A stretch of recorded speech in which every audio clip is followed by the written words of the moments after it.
오늘은 5월 셋째 주일입니다. 어린이 주일과 어버이 주일을 보내면서 새삼 다시 한번 느끼는 것은 자녀는 결코 부모님의 마음을 이해할 수 없다라는 것입니다. 우리가 흔히 하는 말 가운데 이런 말 많이 하죠. 어머니 속을 썩이는 자식을 두고 어머니들이 자식에게 하는 말인데, 너도 나중에 결혼해서 너랑 똑같은 자식 낳아서 한번 키워봐라. 그럼 엄마 심정을 알 거다 라는 말을 아마 하게 됩니다. 겉으로는 안 한다 할지라도 속으로라도 한 번쯤은 이 말들을 다 해보셨을 거라 생각이 듭니다. 그런데 사실 저희도 마찬가지긴 합니다만 어린 자녀는 이 말을 하고 있는 어머니의 마음을 헤아리지 못합니다. 그리고 세월이 흐르고 결혼하고 자식을 낳고 키우면서 힘들 때 어느 날 문득 엄마가 한 이 말, 너도 너랑 똑같은 자식 낳아서 키워봐라. 그러면 엄마 마음을 알 거다 라고 하는 그런 생각이 나게 됩니다. 어머니의 마음을 헤아릴 정도로 성숙해야 어머니의 마음을 알 수 있다는 그런 뜻입니다. 하루아침에 어머니의 마음을 자녀는 결코 이해할 수 없고요. 많은 단계의 깨달음을 거쳐야만 어머니의 마음을 이해하는 것이 자녀들이라고 하는 얘기입니다. 늘 말씀드렸던 것처럼 자녀가 부모님의 나이가 되기 전에는 절대로 부모님의 마음을 알 방법이 없습니다. 그래서 우리가 죽을 때가 돼서야 부모님의 마음을 온전히 이해할 수 있다, 그렇게 이야기해도 틀린 말이 아니라 그렇게 생각이 듭니다. 사실 저희 어머니도 이제 85세가 되어 가시는데 사실 저는 부모님의 마음을 또 모릅니다. 저는 아직 80세가 넘어본 적이 없기 때문에 그렇고, 제가 그 나이 때 돼야 우리 엄마가 양로원에서 요양원에서 이런 생각하고 사셨겠다라는 마음을 아마 이해하게 될 거다, 그런 얘기입니다. 그래도 살면서 부모님의 말씀이 생각난다라고 하면 괜찮은 자녀가 아닌가, 또 그런 생각을 제가 해보게 됩니다. 그럼 이와 비슷하게 여러분들은 살면서 하나님의 말씀이 생각이 나는지 제가 묻고 싶습니다. 지난 주일을 살면서 제가 지난 주일에 설교했던 것이 생각이 나는지, 그래도 제목만이라도 생각나면 참 귀하고 감사한데 제목도 생각이 잘 안 나죠. 참 그러다 보니 말씀의 내용을 지난 일주일간 내가 생각하며 살았나 라고 돌이켜보면 참 그게 쉽지가 않다는 그런 얘기입니다. 제가 수요 성경 공부를 시작할 때마다 기도하는 내용이 있습니다. 물론 성경 공부에 오시는 분들은 잘 아시겠지만 제가 늘 이렇게 기도합니다. 오늘 배우는 말씀이 내 삶에 거울이 되어지고 내 신앙의 밑바닥에 거름이 돼서 그 말씀을 통해서 내가 바른 신앙 잘 할 수 있도록 이렇게 성장해 가도록 그렇게 기도하고 있습니다. 사실 말씀을 배워놓고 그 말씀이 내게 거울이 되지 못하고 내 신앙의 뿌리가 되지 못하면 말씀을 배우는 의미가 전혀 없기 때문에 그렇습니다. 자녀가 살면서 부모님의 말씀과 마음이 생각나야 효도하는 자녀가 되는 것처럼 신앙도 마찬가지라고 하는 얘기입니다. 하나님의 말씀이 생각나야 하나님의 마음을 알 수 있고 하나님의 뜻대로 살아갈 힘이 생긴다는 그런 말씀입니다. 어머니의 마음에 이르는 것이 자식의 도리인 것처럼 우리가 그리스도의 분량에 이르는 믿음을 가지려고 하는 것이 신앙인의 도리라고 하는 말씀이고, 그런데 그리스도의 분량에 이르는 길이 결코 하루아침에 일어나는 것은 아니라고 하는 사실입니다. 물론 사도 바울처럼 예수님을 만나는 체험을 통해서 하루아침에 사울이 변하여 바울이 되는 경우도 있습니다만은 대부분의 신앙인들은 한 걸음 한 걸음 조금씩 바뀌어 가면서 성장해 가며 신앙인으로 자라가게 된다라고 하는 그런 얘기입니다. 제가 어저께 저희 집에서 우리 청년부 모임을 했습니다. 100% 출석했습니다. 우리 청년부 속회는 혜인이와 유림이가 왔는데 신앙생활을 어느 정도 했는지를 알아야 성경 공부를 할 것 같아서 제가 물어봤어요. 유림이는 우리 교회가 처음이야. 교회라는 데 처음 온 거야. 우리 유림이는 교회에 가고 싶어서. 혜인이는 대학교를 미션스쿨 나와서 콧기에서 강제로 체프를 들어갔고 그래서 성경 공부도 하긴 했대. 그거 졸업 패스 C 맞으면 졸업을 못했나? 그래서 C를 안 맞으려고 애를 많이 썼대. 근데 생각나는 건 창세기가 출애굽기밖에 생각이 안 나요. 그래서 제가 어저께 성경 말씀을 디모데후서 3장 읽는데 디모데후서가 어디 있는지도 몰라. 신약과 구약이 어떻게 다를지도 몰라. 우리 청년들이. 그래서 우리 청년들이 여기서부터 시작해야 되겠다. 그래서 제가 그동안 가지고 왔던 책 다 없애고 야 이건 안 되겠다. 처음 밑바닥부터 하자. 그래서 제가 다음 달부터 믿음의 길이라고 하는 아주 신앙의 초보적인 그런 말씀을 가지고 함께 배우려고 합니다.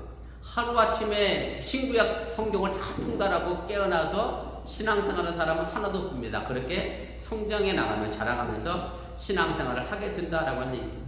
그렇기 때문에 무엇보다도 우리들의 말씀 속에서 하나님의 말씀이 내 삶 속에서 생각나는 것이 중요하고, 하나님의 말씀이 생각나지 않으면 절대로 우리는 하나님 말씀대로 신앙생활을 할 수 없다라고 하는 사실을 여러분들이 기억하시기 바랍니다. 그런데 오늘 우리가 함께 읽은 요한복음 14장 26절 말씀에 보면 우리에게 말씀을 가르치시고 예수님이 하신 말씀을 생각나게 하는 분이 있다라고 알려주고 있습니다.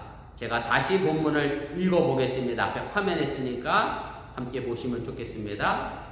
보혜사 곧 아버지께서 내 이름으로 보내실 성령, 그가 너희에게 모든 것을 가르치고 내가 너희에게 말한 모든 것을 생각나게 하리라. 예수님이 가르치신 것을 가르쳐주고 또 예수님이 하신 말씀을 생각나게 하시는 분이 성령인데, 그 성령의 이름은 보혜사라고 되어 있습니다. 요한복음에는 이 보혜사라는 단어가 굉장히 많이 등장을 합니다. 보혜사라고 하는 말은 한문이라 우리가 흔히 쓰는 말은 아닙니다. 그냥 한문 그대로 번역을 하면 보호하시고 은혜해 주시는 분이 보혜사라고 되어 있고요. 보혜사라고 하는 말은 우리 히라보로는 파라클레토스라고 하는 단어를 사용합니다. 그리고 이 파라클레토스라고 하는 이 히라보 단어를 번역하는 성경마다 조금씩 그 단어를 다르게 사용을 해서 번역을 했습니다. 제가 앞에 화면에 써놨을 텐데 보시면 도움이 될 것 같습니다. 우리가 한글 성경 가운데 우리가 지금 가지고 있는 것은 개역 개정판입니다. 이 개역 개정판과 표준 세번역에는 보혜사라고 우리가 번역되어져 있고요. 또 우리 공동 번역 성경에는 협조자라고 번역이 되어져 있고, 카톨릭 성경에는 보호자라는 말로 번역이 되어 있습니다. 영어 성경을 보면 우리 제일 그래도 권위 있다라고 하는 킹 제임스 버전 성경에 보면 컴포터라고 해서 위로하시는 분이라고 번역이 되어 있고, 우리가 일반적으로 보는 현대인의 새 번역 이런 개념이죠. NIV는 카운셀러라고 되어 있습니다. 그래서 상담자 이런 정도. 그 다음에 저도 아직 접해보지 못한 성경이긴 한데 NSRV니까 보니까 U자가 또 붙은 것 같다. RSV 버전을 새롭게 또 만든 버전인 것 같아요. 거기에는 애드보케이트라고 하는 변호사라고 번역을 했고, 또 다른 성경에 보면 헬퍼라고 번역을 했습니다. 그래서 이 말을 종합해 보면 이것이 성령이 우리에게 하시는 역할들이다. 우리가 생각해 보면 좋을 것 같습니다. 그런데 실제로 파라클레토스라고 하는 이 히라보 단어의 원래 뜻은 두 단어가 합쳐진 말입니다. 파라라고 하는 단어와 칼레오라고 하는 단어가 합쳐진 말입니다. 파라는 옆이라는 뜻이고요. 칼레오라고 하는 말은 부르다라고 하는 뜻입니다. 그래서 파라클레토스를 히라보 그대로 직역하면 옆에서 부르는 사람입니다. 옆에서 여러분들의 삶을 이끌어가고 굴러가는 사람이 바로 성령이라고 하는 얘기입니다. 지금 내 눈에는 보이지 않지만 내 앞에서 끊임없이 나를 부르고 나를 예수님의 말씀대로 살아가도록 이끌어가는 것이 성령의 역할이고, 보혜사 성령이 하시는 일이라고 하는 것이고, 그리고 여러분들 옆에 바로 이 보혜사 성령님이 언제나 함께하고 있음 또한 믿으시기를 바랍니다. 요한복음은 예수님을 언제나 성령이 함께하시는 분으로 소개합니다. 그래서 요한복음 1장에 보면 세례 요한은 메시아가, 그리스도가, 구세주가 누구인지를 전혀 알지를 못했습니다. 그런데 하나님의 세례 요한에게 뭐라고 말씀해 주셨느냐면, 내가 물로 세례를 줄 때 어떤 사람이 오는데 그 사람 머리 위에 성령이 임하는 것을 내가 보면 그 사람이 바로 내 뒤에 올 메시아다, 그리스도다라고 알려주게 됩니다. 그것이 요한복음 1장 33절 말씀에 기록이 되어 있습니다. 나도 그를 알지 못하였으나 나를 보내어 물로 세례를 베풀라 하신 그이가 나에게 말씀하시되 성령이 내려서 누구 위에 머무는 것을 보거든 그가 곧 성령으로 세례를 베푸는 인 줄 알라 하셨기에, 그래서 세례 요한도 하나님이 이런 사람이 메시아야, 구세주야 라고 알려줘서 알았다. 그리고 그 예수님을 성령으로 세례를 주는 분으로 세례 요한은 예수님을 소개하고 있다라고 하는 얘기입니다. 그리고 오늘 예수님은 본문에서 자신이 먼저 하나님께로 가지만 그 빈자리를 대신 채워줄 보혜사 성령을 보내주실 것이다 라고 말씀하고, 그 성령님이 바로 예수님이 말씀하셨고 또 예수님이 가르쳐 주셨던 것들을 생각나게 할 것이다 라고 이야기를 하게 됩니다. 그리고 예수님께서 십자가에서 죽어서 하나님께로 가고 성령이 오는 것이 오히려 제자들에게는 더 큰 기쁨이 될 것이다 라고 말씀을 해 주셨습니다. 지금 우리는 이 예수님이 이 말씀을 하시고 십자가에서 돌아가시고 그 이후에 성령의 역사로 초대교회가 생겨난 것을 다 아는 상황에서 이 말씀을 읽으니까 그럴 수 있어. 성령이 더 좋지. 예수님은 공간적 제약을 받고 시간적 제약을 받는데 성령님은 그렇지 않으니 성령이 내게 더 필요하다. 이렇게 생각할 수 있겠습니다만은, 그러나 2000년 전에 제자들의 입장에서 이 말씀을 본다라고 하면 제자들은 결단코 이 말씀을 받아들일 수도 없고 이해할 수도 없는 아주 힘들고 어려운 말씀이었다라고 하는 것을 여러분들이 생각해 보시길 바랍니다. 제자들은 예수님을 3년 동안 따라다녔습니다. 3년 동안 따라다니면서 가족을 버렸습니다. 고향도 버렸습니다. 자신이 하는 일도 다 버렸습니다. 그리고 오직 예수님만 따라다녔습니다. 그런데 그 예수님이 이제 십자가에서 죽어서 내가 하나님께로 간다. 예수님이 더 이상 내 눈에 보이지 않게 되는 상황이 생겼습니다.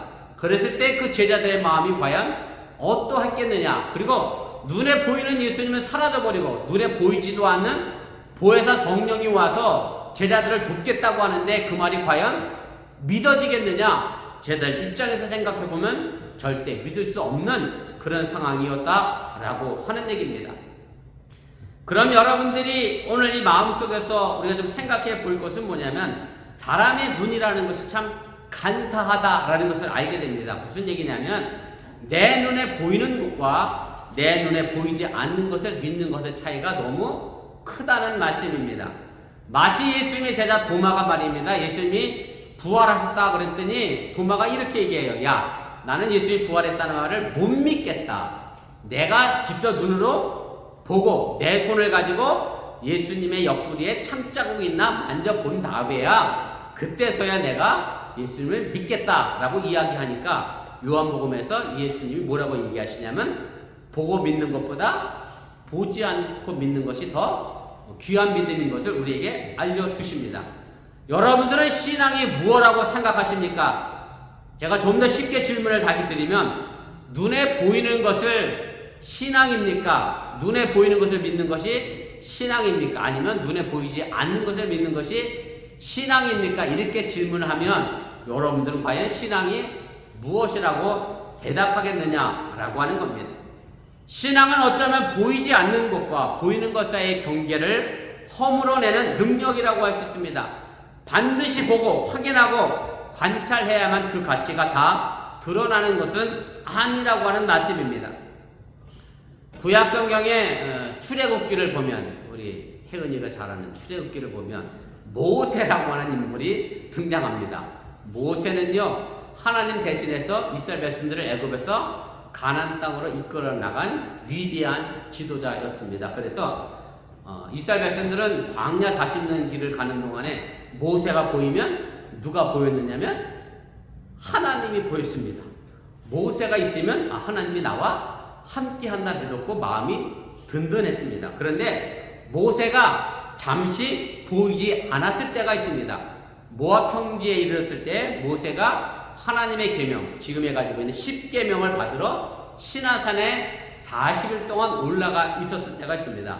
이스라엘 백성들 눈에 모세가 보이지 않았습니다. 그랬더니 이스라엘 백성들이 산 안에서 무엇을 했느냐면 금을 던졌더니 불 속에서 뭐가 툭 튀어나왔죠?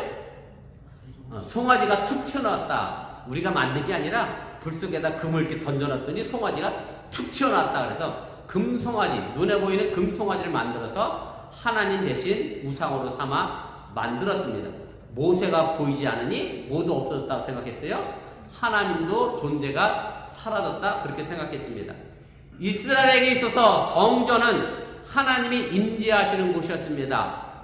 물론 지금의 시대에 교회를 의미합니다. 그리고 하나님의 임재하심을 눈으로 확인할 수 있는 곳이 예루살렘 성전이었습니다. 그리고 지금의 교회라고 말할 수 있습니다. 그런데 시간이 오래 지나다 보니까 이스라엘 사람들은 하나님보다 뭐를 더 의지했느냐면 성전을 의지를 했습니다. 그래서 성전은 절대 하나님이 계신 곳이기 때문에 뭐하지 않을 수 있다, 무너지지 않을 수 있다. 성전은 절대 파괴되지 않는다라고 믿었습니다. 그런데 실제로 예루살렘 성전은 완전히 파괴되는 역사를 경험하게 됩니다. 그때 이스라엘 백성들 입장에서는 요즘 말로 하면 멘붕이 왔습니다.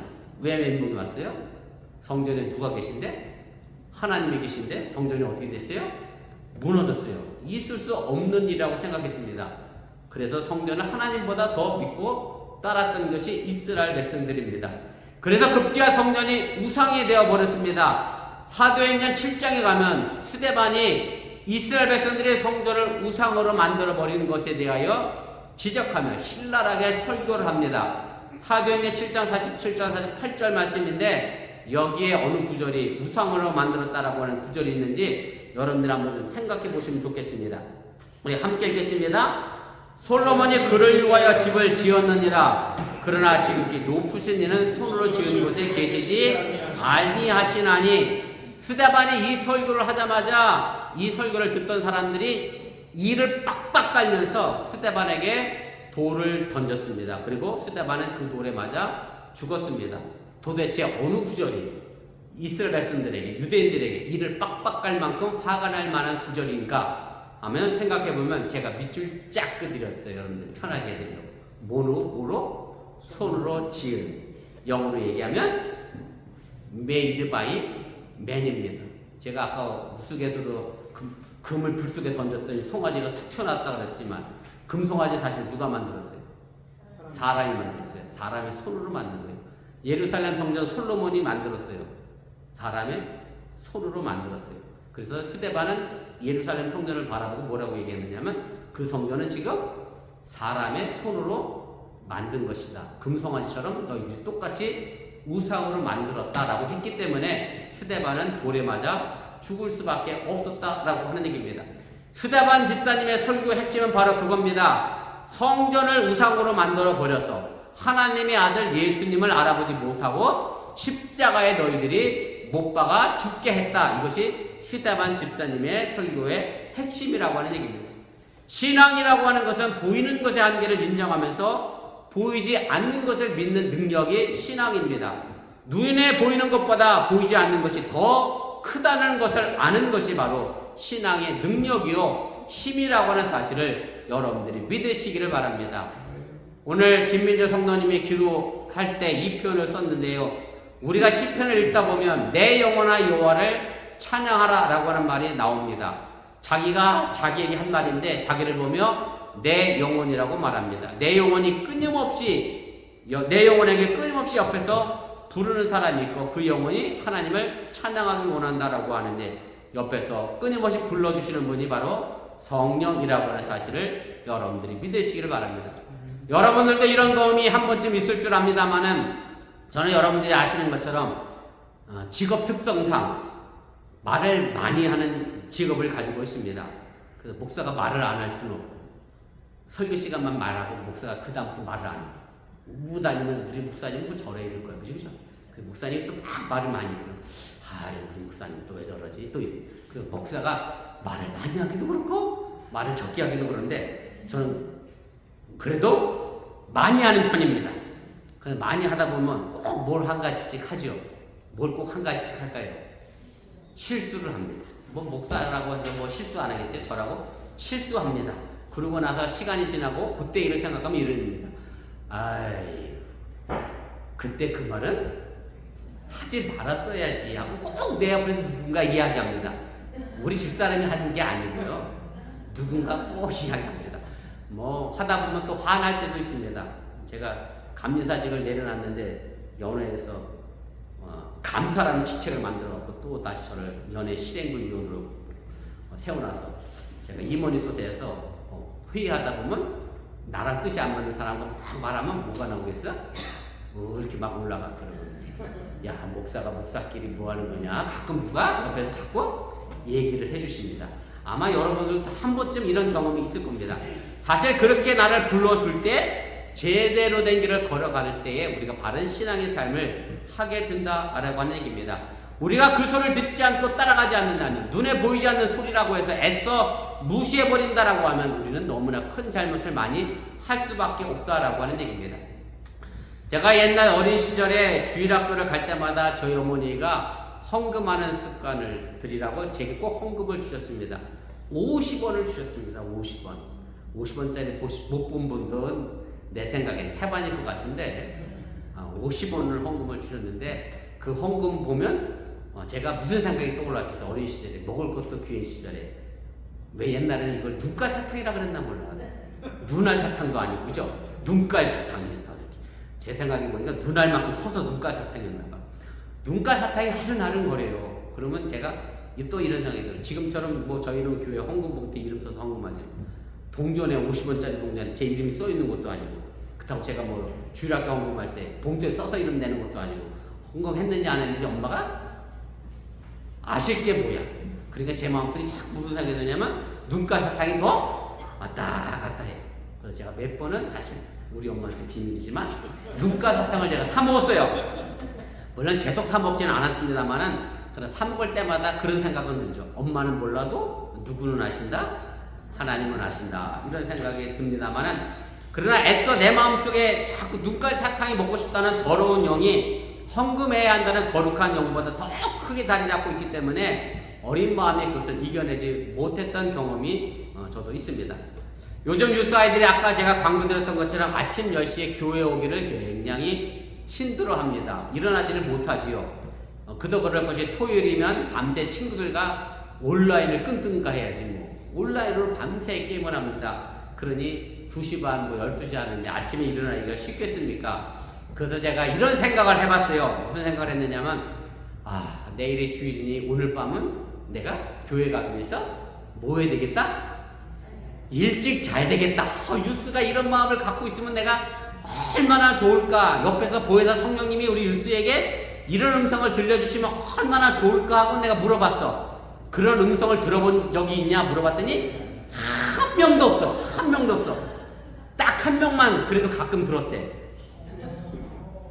누굴 것 같아? 이름을 밝혀야 되나? 한비만 가끔 그런 생각이 들어서 일찍 잤대. 그래서 여러분들이 부모 된다로서 꼭 우리 자녀에게 토요일 저녁이면 이런 보혜사 성령님의 말이 들려지도록 여러분들 자녀들을 위해서들 기도해 주시길 바랍니다. 꼭 토요일만 아니라 어떤 환경에 놓여져 있을 때, 우리 자녀가 잘못된 길을 선택할 환경에 놓여져 있을 때 보혜사 성령님의 음성이 들릴 수 있도록 우리 자녀들을 위해서 기도해 주시길 바랍니다.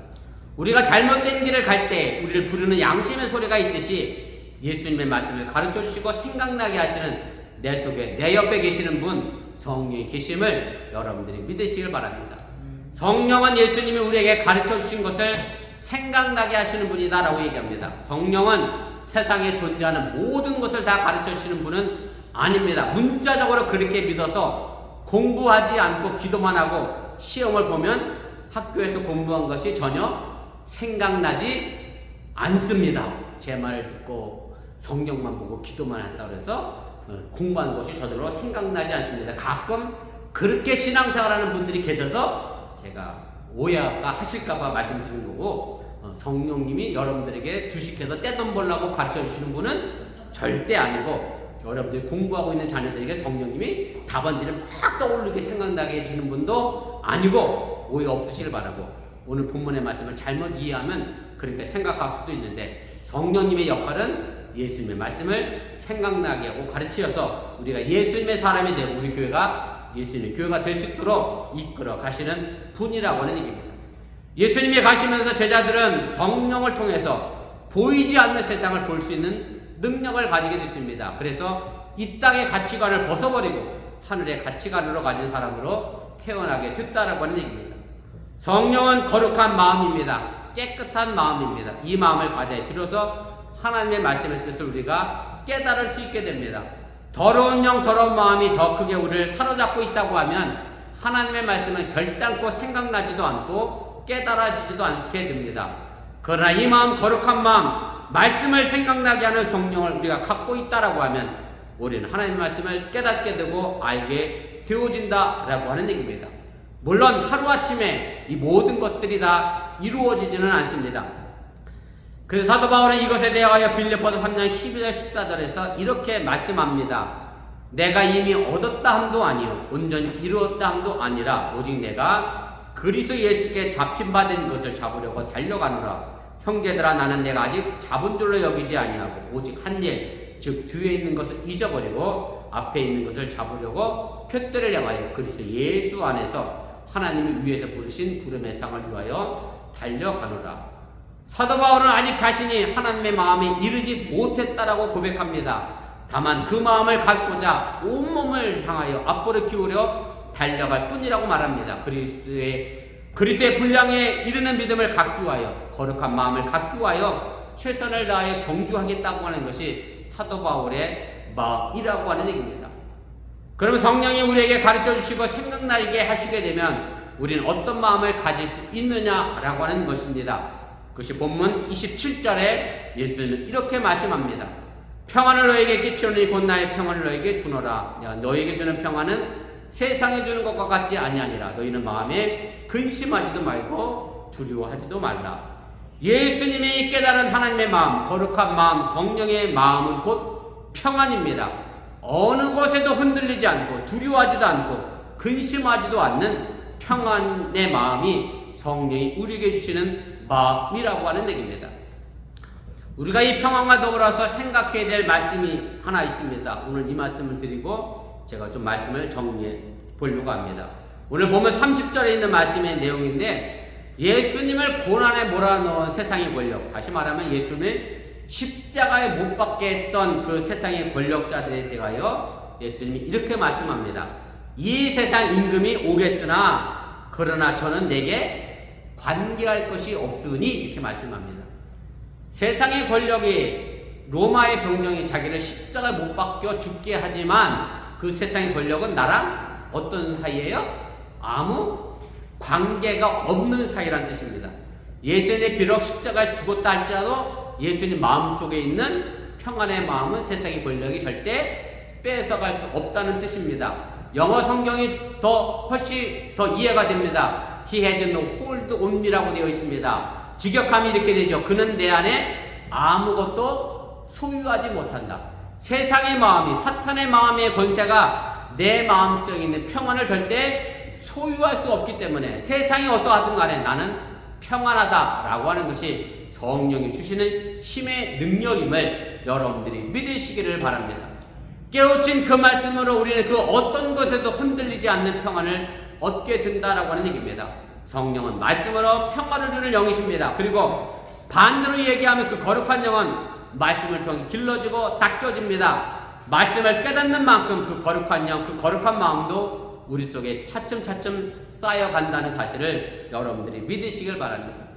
그래서 성령 받았다고 하는 것을 왠지 뜨겁고 들뜬 열광적인 분위기가 아니라 말씀을 깨닫고 삶의 어떤 순간에서나 말씀이 생각난다는 것을 말하는 것을 여러분들이 믿으시고 오늘도 성령을 통해 주시는 예수님의 말씀을 기억하면서 이 땅에서 참된 평안을 가지고 늘 승리할 수 있기를 주님의 이름으로 축원을 드립니다.